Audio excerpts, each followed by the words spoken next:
So in today's video, I'm going to show you how I stop my baby guppies from ending up in my sump tank. Let's take a quick look at what a solid lifting outlet is and how it works. First, the water level is set by the bore height. By simply adding a pipe, this system would work as is. But when we add a T-section and a piece of pipe that reaches the bottom of the fish tank, we can redirect the poop And unfortunately, baby fish from the fish tank into media beds or solids filters. It's important to note that the T-section must be left open at the top to prevent siphons. So in order to remove the solid outlet, I have to lower the water level, pull the outlet, and cap it off. So I removed the solids outlet.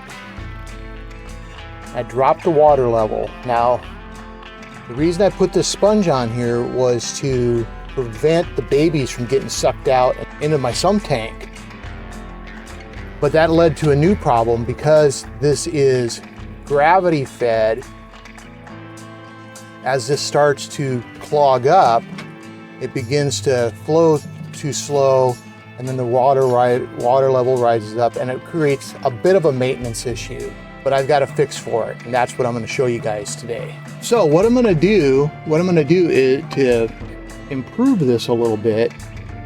I'm actually going to add a second filter to it. Now I got this at Aquarium Co-op, not sponsored, but I'm going to end up making another one of these here. So what I got to do is remove this little section here. Okay, that. Need another section of pipe that's about like that. Oh boy, look at that. I think I got it. I don't even have to cut it. I'm going to put that in. Need a zip tie. Zip tie over it. Okay. I'm going to just stick that in there so it's just in there a little bit. Doesn't have to be in very far. There we go. And reinsert this one. Got two of these now. We'll put these fittings on, these two 90s. Like this.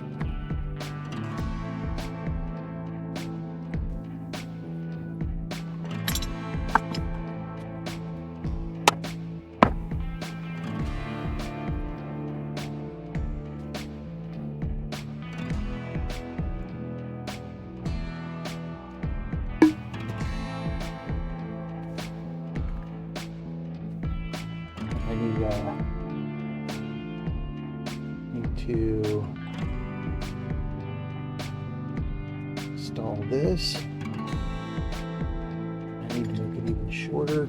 So that goes on like that. This goes on like this. Like that this time. Still need my extender. So what we got here is a solids lifting outlet with two uptakes. I put these Aquarium Co-op filters on here. These are for canister filters, like they're hanging on the back of the tank type filter. Let's go back over to the fish tank. Okay, so here it is. And I actually need to cut that back a little bit. I need my other ratcheting one. That one's so much nicer than this one. There we go.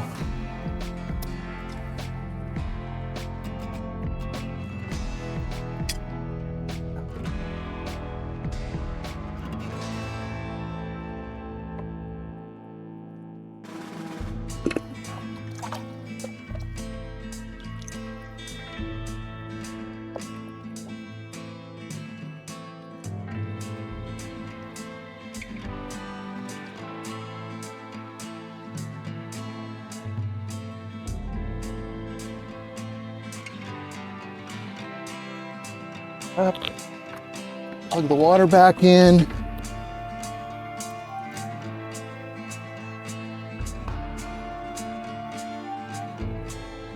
Dump this water back in that I just took out.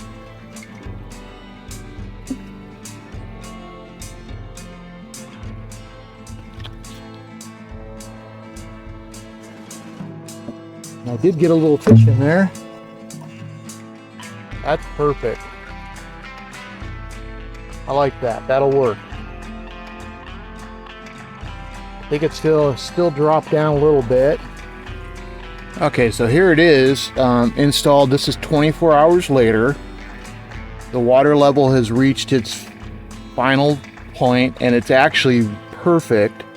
It's low enough to where a lot of the smaller fish they can still jump if they want, but they're gonna have a harder time to jump. That's a good thing. It gives me enough of a buffer so I can probably hold another few gallons if this does start to clog up a little bit. So it'll be okay that way. I'm gonna go ahead and pull this out. Let me turn the water off. And let's take a look and see how much it is actually collected. Go ahead and pull that out of there. That'll work. I can take it off right there. Cap that off. We'll just give this a little squeeze and see if we...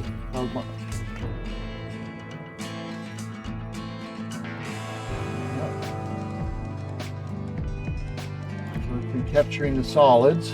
That looks great. You can see the water is a little bit cloudy now. So this has just only been 24 hours. There we go. I like it. It's working well. Doing exactly what it's supposed to be doing.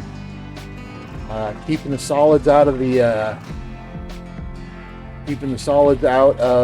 grow bed, and more importantly, much more importantly, keeping the baby guppies out of the grow beds and eventually ending up in the sump tank. That was not a good thing.